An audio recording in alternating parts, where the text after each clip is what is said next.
Le syndrome de Personnage-Turner qui peut affecter les personnes vaccinées contre le Covid-19, voici le nouveau flash de la curiosité proposé par la rédaction de Ça m'intéresse. La différence entre l'homme des cavernes et nous, c'est le résultat de la science. Et ce n'est pas une opinion, c'est de la science. Notre monde n'est pas si moche.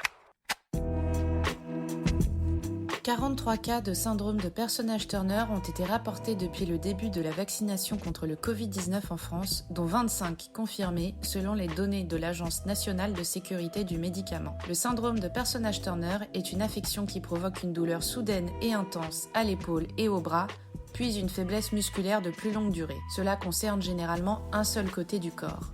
C'est un trouble neurologique qui impacte le système nerveux.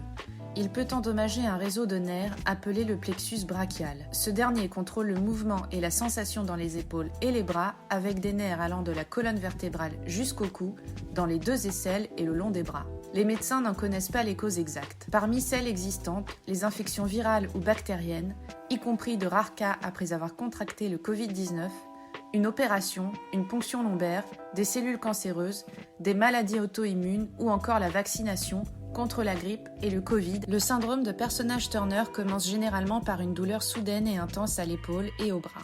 Celle-ci peut donner la sensation d'avoir une pointe ou encore une brûlure. Il est cependant rare de la sentir à la fois dans les deux épaules et les bras. Pour certaines personnes, la douleur atteint également le cou, l'avant-bras ou la main. Il est courant de ressentir une gêne constante qui peut s'aggraver lors des mouvements. Cette phase de douleur intense peut durer des heures, des jours ou des semaines avant de commencer à s'atténuer. Une douleur légère peut également persister pendant 1 an ou plus. Si un médecin diagnostique cette maladie, plusieurs traitements sont possibles. Il existe des médicaments pour soulager la douleur initiale, comme des anti-inflammatoires. Des coussins chauffants ou des compresses froides pour apaiser les parties du corps touchées peuvent également être prescrits. Il est aussi possible de suivre une rééducation grâce à la physiothérapie et à l'ergothérapie pour améliorer l'amplitude du mouvement et la force. Super, j'adore. Alors écoute-moi bien, je vais essayer d'être clair avec toi. Ouais, génial. Voilà, c'est tout pour aujourd'hui. On se retrouve bientôt pour un nouveau flash. En attendant, vous pouvez retrouver tous nos épisodes sur les plateformes de podcast Spotify, Deezer et Apple Podcast.